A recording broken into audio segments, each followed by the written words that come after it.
जाने माने नेतागण, वरिष्ठ नेता बहुत लोग मंच पे बैठे हुए, उन लोगों के हर नेता का नाम मैं बोलने का जरूरी नहीं है। हमारे कांग्रेस पार्टी कार्यकर्ता, खासकर हमारे माइनॉरिटी भाइयों ने, आप लोग सब जानते हुए, और इस जलसा में 4-5 घंटे से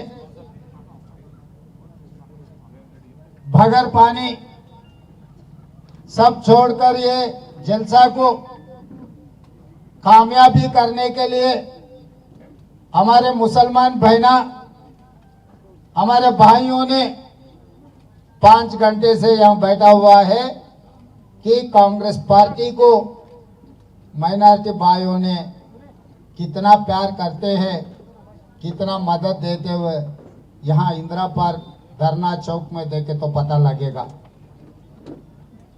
भाई, इस जलसा का मतलब कोई चुनाव नहीं है। इस जलसे में हमारे कांग्रेस पार्टी वरिष्ठ नेतागण आप लोगों को वोट मांगने के लिए ये जलसा नहीं बनाए। ये जलसा बनाए इसीलिए ये देश को आजादी दिलाने के लिए कांग्रेस पार्टी ने बहुत सारे कुर्बानी ने दिए, और इस देश में जो निजाम सरकार ने चलाया था, हैदराबाद स्टेट, ये हैदराबाद स्टेट को एक टुकड़े ले जाके कर्नाटक में डाले, दूसरे टुकड़ा ले जाके महाराष्ट्र में जमा कर दिए, तीसरा टुकड़ा आंध्र प्रदेश में मिला है। 70 साल सरकार चली। ये 70 साल में अपने भलाई के लिए अपने हैदराबाद जो निजाम नवाब ने जो छोड़कर चला गए, उनके निशाने, उन जो उम्मीद रखकर जो आंध्र प्रदेश में मिला है, वो उम्मीद पूरी नहीं हुए। इसीलिए हमारे बच्चे, हमारे नौजवानों नौकरी के लिए, इज्जत के लिए, हैदराबाद तरक्की के लिए कुर्बानी दिए, तो ये और आगे कुर्बानी कोई नौजवान कुर्बानी नहीं देना। अगर तेलंगाना में 4 करोड़ लोगों के लिए, उनके भलाई के लिए तेलंगाना प्रदेश बना है, तो ये तेलंगाना प्रदेश में हमारे माइनॉरिटी भाइयों ने उनके तरक्की चलेगा, उनके तरक्की बनेगा बोल के श्रीमती सोनिया जी अपने तेलंगाना प्रदेश को अपने को दिए। मैं ये बात पूछना चाहता हूं इस मंच पे, इस मंच से हमारे माइनॉरिटी भाइयों ने, आप लोग सोचो, आप लोग चर्चा करो, गली में चर्चा करो, मस्जिद में चर्चा करो, दरगाह में चर्चा करो, दर्जा से प्रगति भवन में चर्चा करो। जब जब कांग्रेस पार्टी सत्ता में था, तब तब हमारे माइनॉरिटी भाइयों का तरक्की चला। 7 साल हो गए तेलंगाना हासिल कर लेके। मैं ये बात पूछना चाहता हूं इस मंच से, 4% रिजर्वेशन दी कांग्रेस पार्टी ने। ये 4% रिजर्वेशन दिलाने के लिए गुलाम नबी आजाद साहब ने कितना कोशिश किए।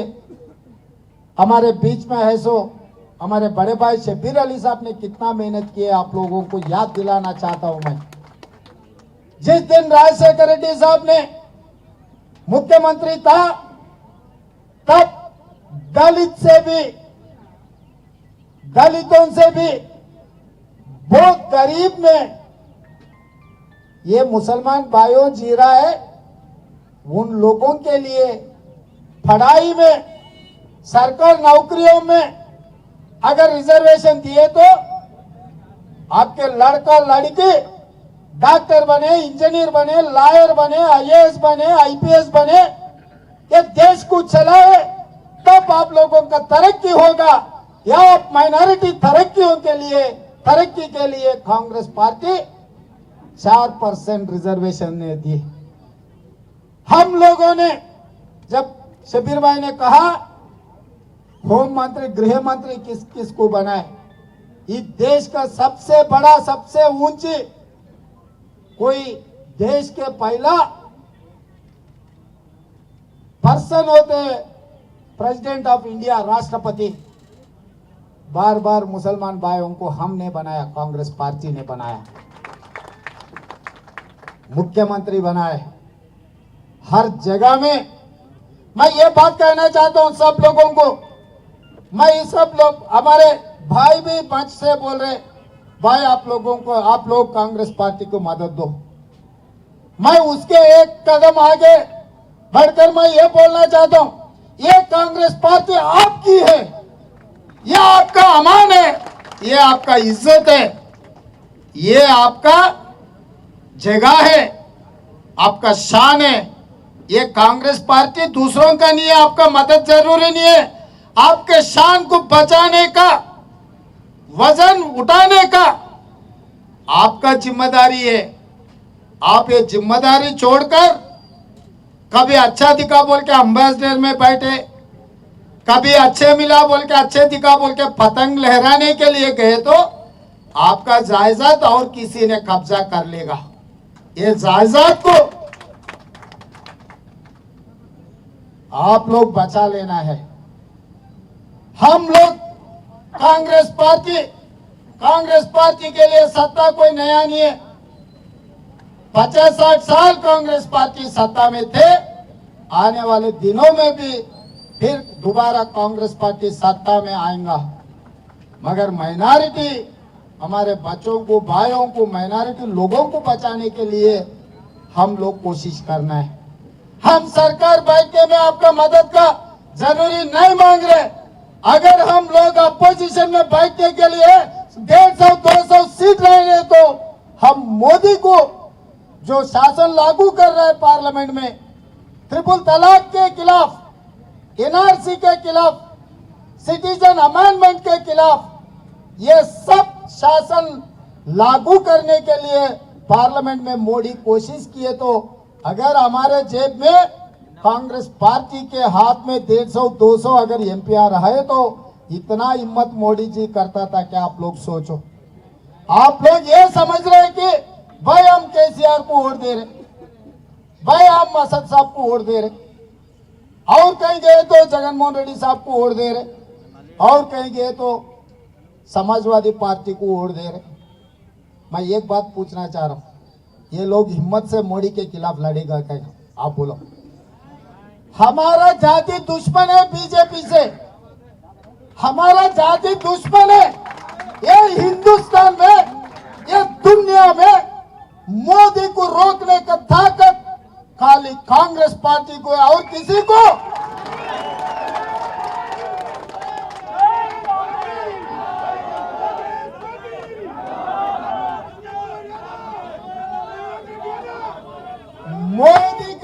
मोदी के खिलाफ, मोदी से टक्कर लेने का ताकत खाली कांग्रेस पार्टी को है। ये तेलंगाना से अगर आप लोग 10-12 एमपीओ को कांग्रेस पार्टी को जिता के दिल्ली भिजाए तो आपके आवाज बनकर, आपके दिल के धड़कन बनकर हम लोग आपके तरफ आवाज उठाते थे। मगर छेवल्ला पार्लियामेंट में 10-12 हजार से कांग्रेस पार्टी को हराए। जहीराबाद में आप लोग मदद देने के बावजूद भी 4000 वोट कम मिले, वहां पर भी अपना कांग्रेस पार्टी के एमपी हार गए। मैं ये बात पूछना चाहता हूं, जहीराबाद तो छोड़ो, छेवल्ला का मैं बात करना चाहता हूं, जिगर उठाना चाहता हूं। अब पूरा वोट निकालो, पूरा छेवल्ला, तांडूर, परगी, विकाराबाद, छेवल्ला, हर जगह में कांग्रेस पार्टी को मेजॉरिटी वोट मिले। मगर हैदराबाद में घुसते ही महेश्वरम राजेंद्र नगर में टीआरएस को वोट मिले, मेजॉरिटी मिले। मैं पूरा बूथ देखे, बूथ के हर एक बूथ का हिसाब मैं देखा। जहां जहां हमारे माइनॉरिटी भाइयों है वहां वहां केसीआर साहब को वोट मिले। तो मैं माइनॉरिटी भाइयों, बहुत सारे दोस्त हैं मेरा, बचपन के भी दोस्त हैं, मैं उन लोगों को बुला लिया। अरे भाई क्या किए, ये एरिया में आप लोग अगर कांग्रेस पार्टी को मदद देते तो कांग्रेस पार्टी का एक एमपी बनता था।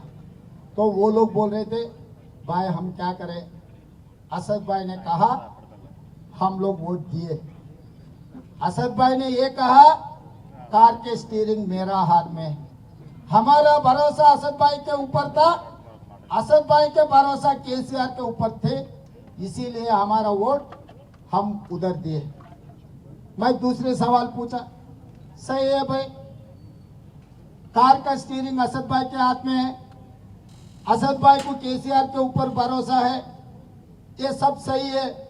मगर जब पार्लियामेंट में ट्रिपल तलाक के बिल आए तो केसीआर साहब, रंजीत रेड्डी साहब जो जीता है चेवेला से, रंजीत रेड्डी साहब ने फिर मोदी के गोद में बैठा हुआ है। ये कैसा हो सकता, ये कैसा हो सकता? अगर कार के स्टीयरिंग असद भाई के हाथ में होता था और वो अगर असद भाई ने जो कह रहा है वो सच है तो केसीआर में कैसे मोदी के गोद में बैठ रहा है, ये सोचो। जो माइनॉरिटी के वोट लेकर जीत लिए, जो रंजीत रेड्डी ने जब ट्रिपल तलाक के एनआरसी के सिटीजन अमेंडमेंट एक्ट बिल आए तो इनके हाथ उठे मोदी के मदद में, इनके आवाज उठे मोदी के मदद में। मैं अब यह सवाल पूछना चाह रहा हूं, इस मंच से हमारे तेलंगाना में जितने भी 40-50 लाख लोग मुसलमान भाई बहनों हैं, मैं उन लोगों को एक सवाल उठाना चाहता हूं। ये सही वक्त पे जब मोदी को मदद देने वाले को आप वोट देने के वजह से ये सब हो रहा नहीं हो रहा, आप लोग सोचो, सुकून से सोचो। बच्चे को बाल सबको घर में बिठा के खाना खाने के बाद आप लोग सब आपस में बैठ के बात कर लो, चर्चा करो। मैं इसीलिए मैं हमारे मुसलमान भाइयों से एक ही गुजारिश है, अभी हम लोग वोट के लिए ये जलसा नहीं लगाए, हकीकत बोलने के लिए ये जलसा लगाए। इसके वजह से माइनॉरिटी लोगों का नुकसान हो रहा है। किस लोगों के वजह से ये नुकसान अपने को पहुंचा रहा है, किसने पहुंचा रहा है, किसने कर रहा है? मोदी जो नुकसान कर रहा है वो नुकसान पहुंचाने में हिस्सेदार है केसीआर और असद भाई ने। ये केसीआर असद भाई को देखकर कांग्रेस खिलाफ अगर आप वोट दिए, वो वोट जा रहा सीधा सीधा मोदी को। इसीलिए मैं ये याद दिलाना चाहता हूं, जब यही केसीआर ने कहा अपने रिजर्वेशन के बारे में, अपने गरीबी के बारे में, दलितों से भी नीचे है माइनॉरिटी बोले तो ये 10 लाख बांटने का काम क्यों माइनॉरिटियों को नहीं दे रहा है? जो न पढ़े लिखे से बच्चों को छोड़कर जो ऑटो चलाने वाले, टैक्सी चलाने वाले, पान डब्बा चलाने वाले को, साइकिल पंचर डालने वाले को अगर 10-10 लाख लोग अगर उन लोगों को मिले तो उनका तरक्की बनेगा ना, तरक्की के लिए वो लोग काम कर लेगा। और 2015 में जीएचएमसी इलेक्शन आया था, मैं हमारे माइनॉरिटी बहनों को मैं याद दिलाना चाहता हूं, तब हर मुसलमान गलियों में ऑटो ले आकर खड़े करके मुसलमान बहनों को ले जाके दारुस्सलाम में लाइन लगवाया। 7 एमएलए माइनॉरिटी एमएलए बैठकर उसके लेटरेट के ऊपर दस्तखत कर दे के इलेक्शन होते आपको डबल बेडरूम घर मिलेगा। अभी शबीर अन्ना बोले, हमारा अजमत भाई बोल रहा, सुधीर कमीशन के हिसाब से 43% कुछ कम 50% मुसलमान भाइयों किराए के घर में रह रहे। ये लोग सोचे अरे बहुत सारे दिन हम लोग कांग्रेस पार्टी को वोट दिया और दूसरे पार्टी को दिया, इस बार केसीआर को वोट दिए तो हमको घर मिलेगा। मैं ये पूछना चाहता हूँ, 7 साल हो गए, इतने भीड़ है, भीड़ में किसी को डबल बेडरूम घर मिला माइनॉरिटी भाइयों को कोई है? नहीं मिले से वाले हाथ उठाओ, फिर सब आता नहीं मिले। हमारे भाई बहना आपको मिले, बहन आपको मिले क्या घर? नहीं मिले तो हाथ उठाना। फिर इतने सारे लोग हाथ उठा रहे, किसी को घर नहीं मिला, किसी को 10 लाख नहीं मिला, किसी घर में किसी बच्चे को नौकरी नहीं मिले। फिर ये पूरा किस लिए हो रहा? ये बेरोजगारी क्यों फैलते जा रहे? केसीआर के वजह से। केसीआर किस लिए बच जा रहे? असद भाई के वजह से। तो जब अब दुश्मन को मारने के लिए हमारे माइनॉरिटी भाई तैयार हो गए, तो असद भाई आके बीच में खड़े रह रहे। पर ये कोई आपको राजनीति में कुछ फायदा होगा? एमआईएम पार्टी और कहीं तरक्की कर रहा होगा, हमको पता नहीं। मगर अब आप लोगों को किसी को घर नहीं मिला, नौकरी नहीं मिला, लोन नहीं मिला। केसीआर को प्रगति भवन 10 एकड़ में घर मिला, सदर साहब को शास्त्रीपुरम पहाड़ के ऊपर सबसे शानदार महल मिला।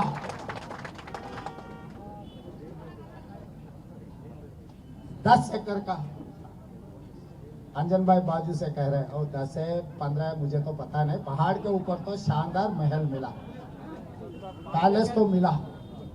अच्छा है, अपना ही है, वो भी अपना भाई है, उनको पैलेस मिलने दो, और सोना भी मिलने दो, और चांद क्या बोलते हीरे भी लेने दो, मोती भी लेने दो। मगर हमको तो डबल बेडरूम घर तो दिलाओ सदर साहब। हमको हीरे मोती सोना चांद किसी कुछ जरूरी नहीं है। हमारे पढ़े लिखे सो नौजवानों को नौकरी दिलाओ। नाले में कीड़े जैसा जीना पड़ रहा है। हमारे माइनॉरिटी भाइयों को कम से कम डबल बेडरूम का घर दिलाओ। ये दो नहीं दिलाए तो कम से कम कुछ काम कर लेने के लिए 10 लाख लोन तो भी दिलाओ। फुक्कड़ में नहीं चाहिए हमको, कम से कम लोन दिलाओ। हम मेहनत करके तेरे 10 लाख को और तो मिला के 12 लाख फिर वापस पहुंचा देंगे।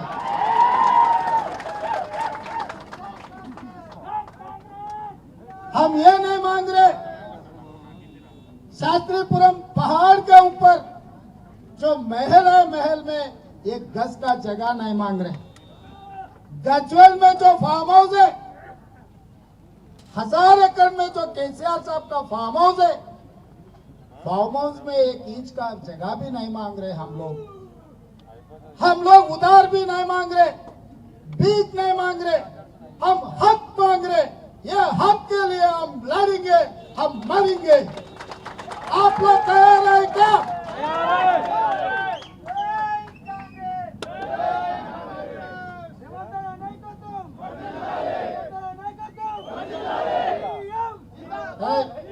नहीं,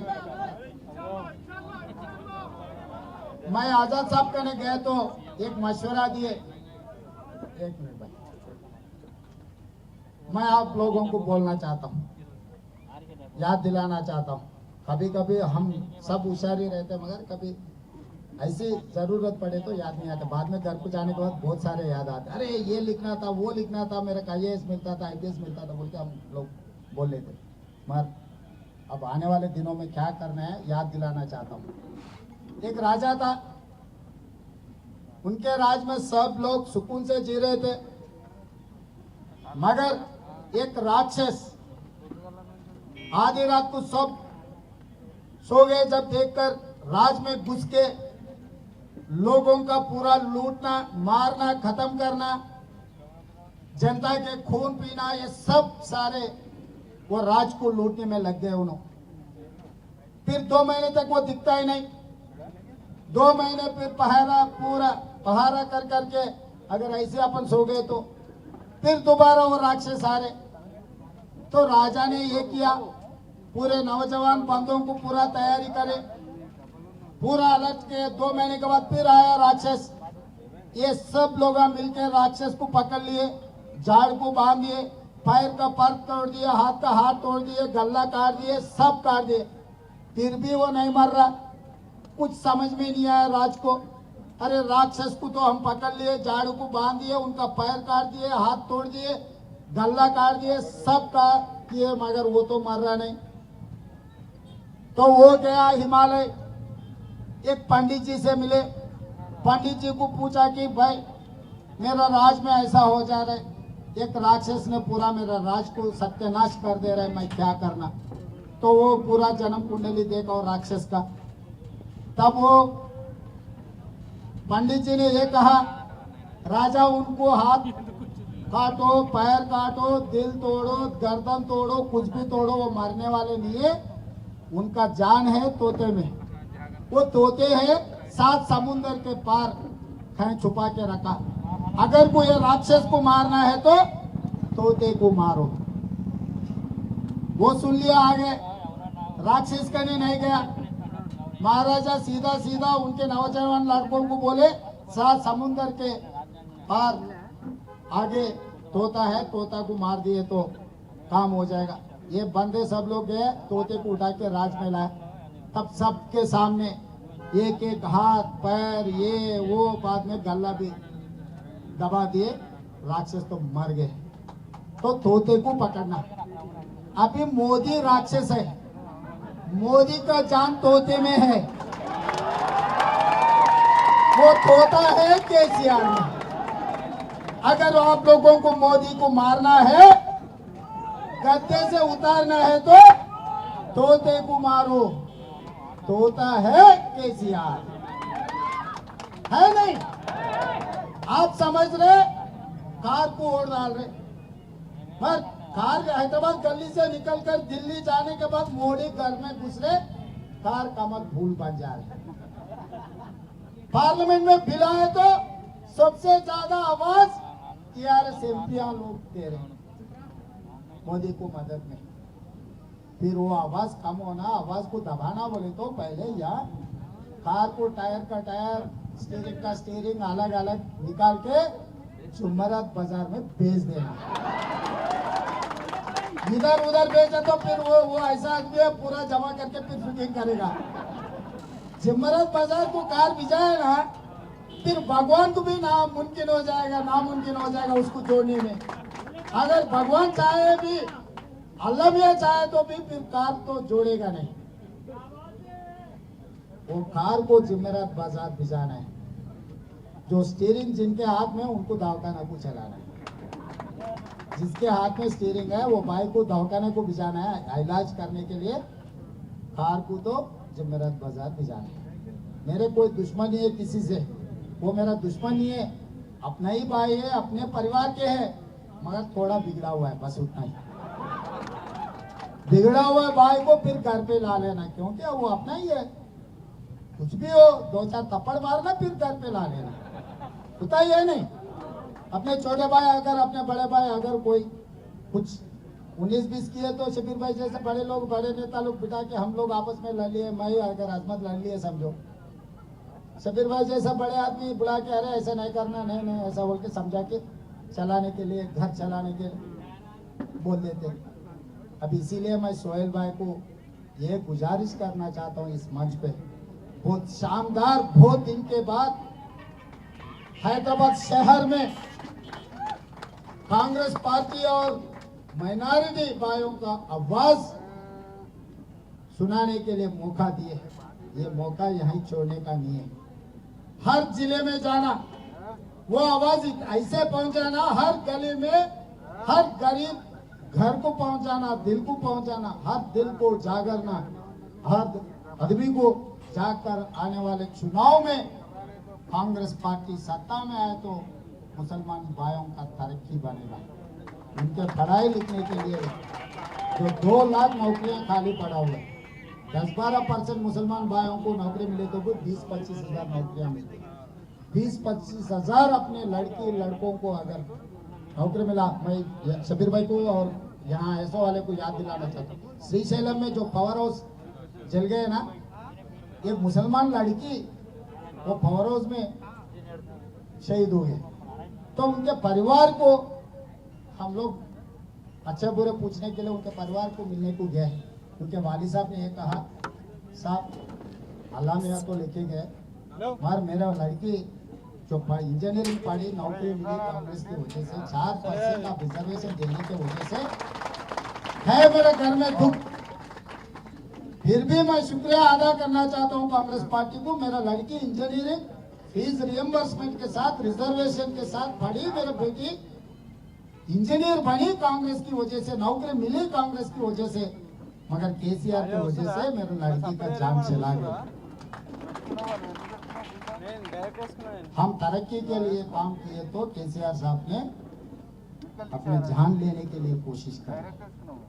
मजहब को टुकड़े टुकड़े करने में लग गए। ये टुकड़े टुकड़े पार्टी में वो शामिल हो गए।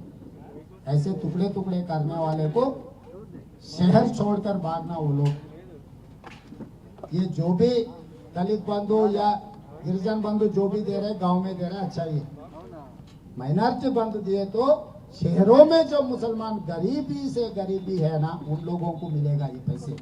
इसीलिए हम लोग इस मंच से केसीआर को ये याद दिलाना चाहते हैं, हमारे माइनॉरिटी वोटों से तुम गद्दी पे बैठे, अगर देना है तो हर गरीब मुसलमानों को 10 लाख रुपए दो। अगर हम खींच लेना है तो तेरे गद्दे खींच लेंगे, पैसे भीख मांगेंगे नहीं। वो गद्दे हमारा है, हम बैठेगा, हम दस्तखत कर लेगा।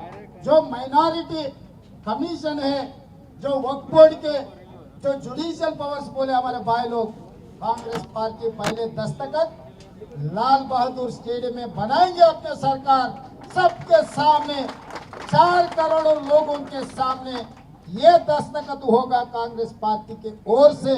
कोई भी बने चीफ मिनिस्टर, मगर मैं इसका जवाबदारी मैं बनता हूँ।